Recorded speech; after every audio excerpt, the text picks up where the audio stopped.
बिस्मिल्लाहिर्रहमानिर्रहीम। एम.ए. उर्दू अदब साल अव्वल, पर्चा स्वयं मसालिब नसर। पिछली वीडियो में हमने अबुल कलाम आज़ाद के जो असलूब है उसके बारे में बयान किया। आज हम असलूब उनका जो खतूत निगारी में अबुल कलाम का मर्तबा है वो बयान करेंगे और उनका उन्वान होगा गुबार खातिर।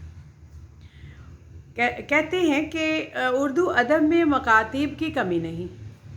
बड़े छोटे बहुत से अदीबों के खतूत के मजमूए शाया हो चुके हैं और हमारा मौजू वो तमाम खतूत नहीं हो सकते।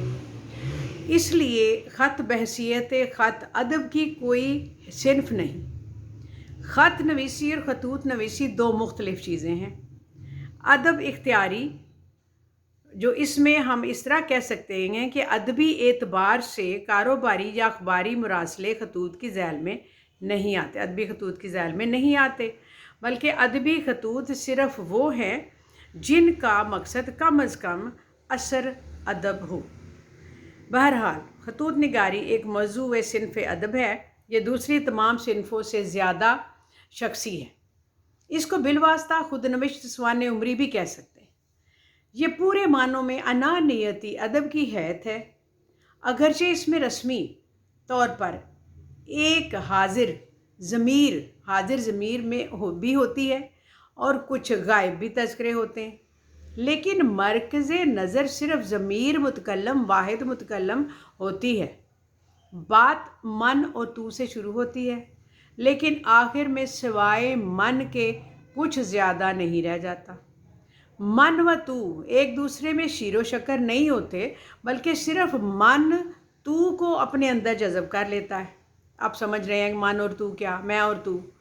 इसलिए तू शुरू ही से आईना मन के लिए एक जंगार मुहैया करता है।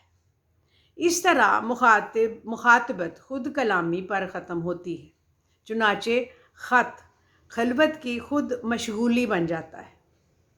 ऐसे ख़त निगार की शख्सियत अपने तमाम जो अंदर की बातें हैं वो ज़ाहिर कर देता है, और कोई भी शख्सियत ऐसा नहीं कर सकती कि हक़ाइक़ साहिब शख्सियत को इसके फ़ितरी हद से आगे नहीं बढ़ने देती।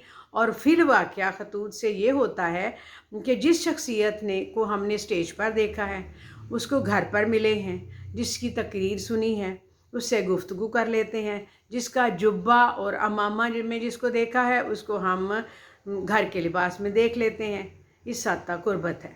अबुल कलाम आज़ाद एक अजीम शख्सियत के मालिक थे और एक सेहतमंद मतवाज़न ज़हन रखते थे।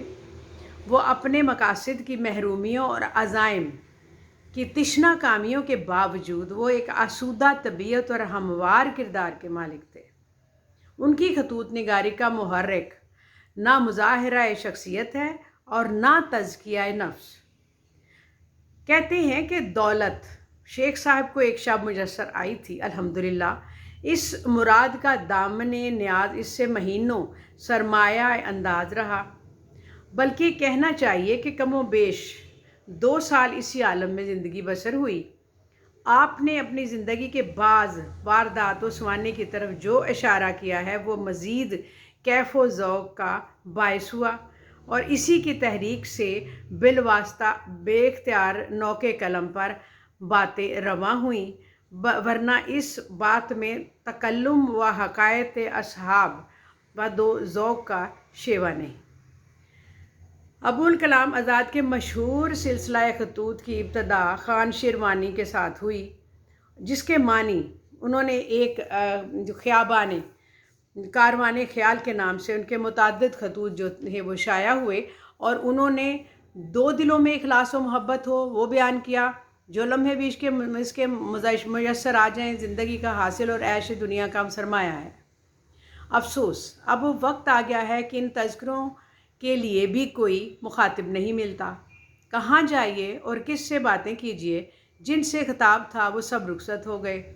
हाँ अल्हम्दुलिल्लाह एक आपकी ज़ात ग्रामी थी, लेकिन यकजाई मुयस्सर नहीं। ये उन्होंने एक ख़त में एक दोस्त को लिखा था।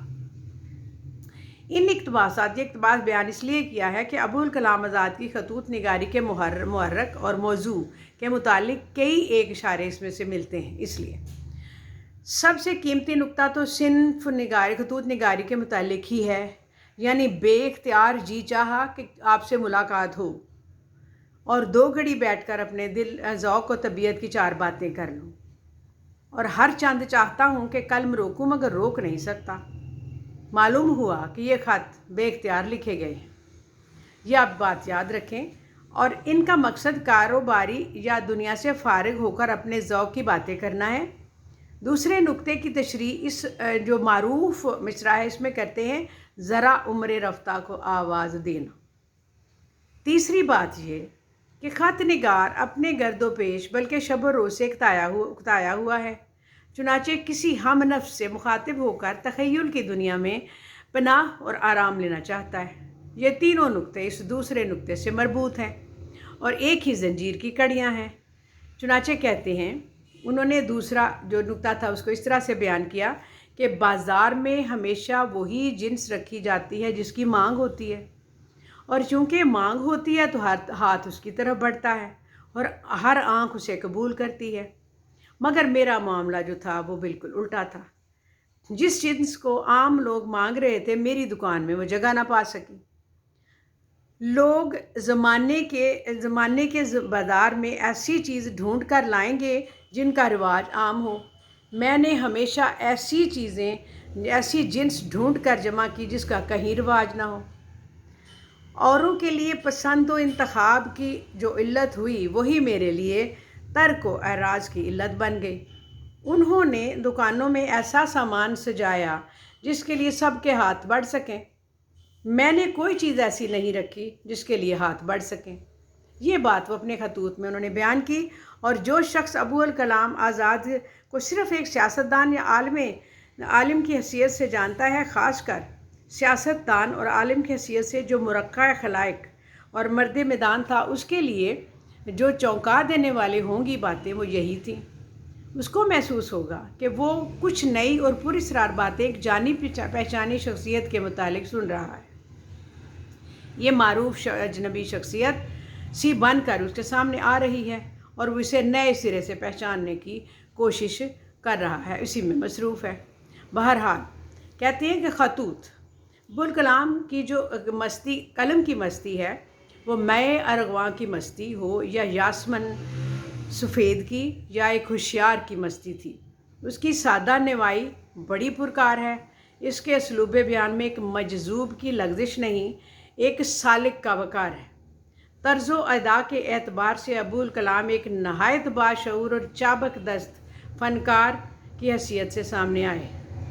तशबीह व इस्तारा, तलमी व कनाया के रस्मी वसाइल को तो वो नफासत से बरतते हैं, मुहावरे और मिसाल को भी हुनरमंदी से लेकर आते हैं, लेकिन दूसरी ज़बानों के ख़याल अंगेज़ अल्फाज व मुहावरात के मानी खेज़ चुस्त तर्जुमानी से लेकर आम फ़िक्रों की ख़ास बातें, पुरानी तरकीबों की नई तराश व खुराश तक वो ऐसे लसानी और अदबी इख्तियारात से काम लेते हैं कि उनका जो असलूब है दिलकश और ख़ूबसूरत मुरक्का बन जाता है। ये उर्दू खतूत की जो फ़नकारी और खुशबख्ती थी कि उन्हें अबुल कलाम आज़ाद जो थे वो मुयस्सर आ गए। चुनाचे उनके फ़नी सफ़र पस मंज़र जो था, खतूत निगारी का फ़नी पस मंज़र में 1940 से अबुल कलाम आज़ाद का वो सिलसिला खतूत शुरू हुआ जो अदब, कारवान ख़याल और गुबार खातिर की शक्ल में हमारे सामने आया। अव्वल ज़िक्र को खतूत निगारी के फ़न की इब्तिदा कहना चाहिए और सानी ज़िक्र को इंतहा। इससे कबल के तमाम मजमुआ हाय मकातिब, उर्दू मुअल्ला, उद हिंदी, खतूत सर सैयद, मुकातिब शिबली, मुकातिब मेहदी गोया कारवान गुबार की तमहीदें हैं। इनसे उर्दू खतूत निगारी का खाम मवाद मिलता है। उन्होंने इस फ़न का ख़मीर उठाया है। खतूत हर ख़वानदा शख्स लिखता है। उलमा, उदबा, हुक्मा, शुरा के भी खतूत होते हैं। अपनी अपनी शख्सियतों के लिहाज से मतनव्वो किस्म के खतूत इनमें बड़े दिलचस्प और पुरकार भी होते हैं। वो सिर्फ़ वही हैं जो महज निजी चिट्ठियाँ हैं या इल्मी मरासले हैं। तो इनका ज़्यादा से ज़्यादा यही इस्तेमाल है कि उसमें से उनकी शख्सियत के बारे में कुछ जाना जाए, वरना इसकी अदबी हैसियत कोई नहीं। बाज़ शख्सियतों के सवाने हयात के चंद पहलुओं पर कुछ मुस्तनद और पुरलुत्फ़ मवाद इससे मिल जाता है, और इनकी जुमलों की तराश खराश और पैराग्राफों की कमाश मुअय्यन है। इनकी सत्रों में एक फ़नकार का सोज़ो गुदाज मिलता है, और अबुल कलाम के कुछ एहसासात और तजुर्बात और वारदात और अफ़कार जिनके इजहार के लिए उन्होंने शौरी तौर पर ख़त व किताबत की है, वो इसमें पाए जाते हैं, जो इनकी गुबार खातिर हैं। इनके ख़यालात की आन बान असलूब एक ख़ास सज धज के साथ ज़ाहिर हुई है। ये सही है कि तख़य्युल की शान और तर्ज की सज धज एक शख्सियत का इशारिया है। अबुल कलाम की दबीज़ और फ़नकारी एक मजहूल सी सही रायगां से होकर रह जाती है। चुनाचे यही कहा जा सकता है कि शख्सियत के बाज़ नाआसूदा गोशों ने मौका पाकर बज़ोर अपनी तशफ़ी और तकमील का एक सामान ख़तूत में बहम कर दिया है। पूरे अदब में एक मजनू गोरखपुरी जो ख़तूत निगारी में किसी भी ज़ीने पर अबुल कलाम आज़ाद के साथ खड़े नज़र आते हैं, वही हैं। सिर्फ़ उन्होंने अबुल कलाम आज़ाद की रवायत को संभाला है। परदेसी और गुबार खातिर के दरमियान तकनीक की मुमासलत नुमायाँ है। फ़र्क शख्सियत, मवाद और असलूब का है, यानी दोनों के खतूत के नौइयत एक है। अगरचे फ़र्क हो सकता है, वो है यास्मीन और यासमन में फ़र्क तो होता है। मजनू गोरखपुरी अबुल कलाम आज़ाद का तरफ वो कहाँ से लाएंगे? उन्हें अपनी ज़ाती उलझनों ही से फुर्सत नहीं। मजनू के खदो खाल तो अबुल कलाम आज़ाद जैसे हैं, मगर कद बहुत छोटा है। इससे ज़ाहिर होता है कि अबुल कलाम आज़ाद ने बहुत ही अच्छे तरीके से अपने जो खतूत थे वो लिखे और दानिस्ता लिखे, और ये कुछ लगता भी है कि जो माजी में खतूत गालिब थे उनसे मुतासिर होकर भी इन्होंने कुछ इसमें इजाफ़ा करने की कोशिश की हुई है अबुल कलाम आज़ाद ने। इनकी तारीख़ी हैसियत के बारे में आप जानते होंगे कि ये हिंदुस्तान से पाकिस्तान एक बार आए, लेकिन फिर वापस चले गए, और हिंदुस्तान में इन्होंने जो कांग्रेस थी वो ज्वाइन की हुई थी, और हिंदुस्तान के वज़ीर तालीम भी रहे हुए हैं। लेकिन आलिम थे, बहुत बहुत बड़े सियासतदान, बहुत बड़े आलिम दीन, और इनकी हैसियत जो तारीख़ में है बहुत अहम है, और गुबार खातिर एक ख़ास हैसियत रखती है। इसको आप सुनिएगा और लिंक कीजिए, शेयर करिए और सब्सक्राइब कीजिए, और इसको सुनकर आप बताइए कि आपके जो सवाल व जवाब हैं उसमें कहाँ तक इसमें आपकी कवरेज है। ओके जी, अल्लाह हाफ़िज़।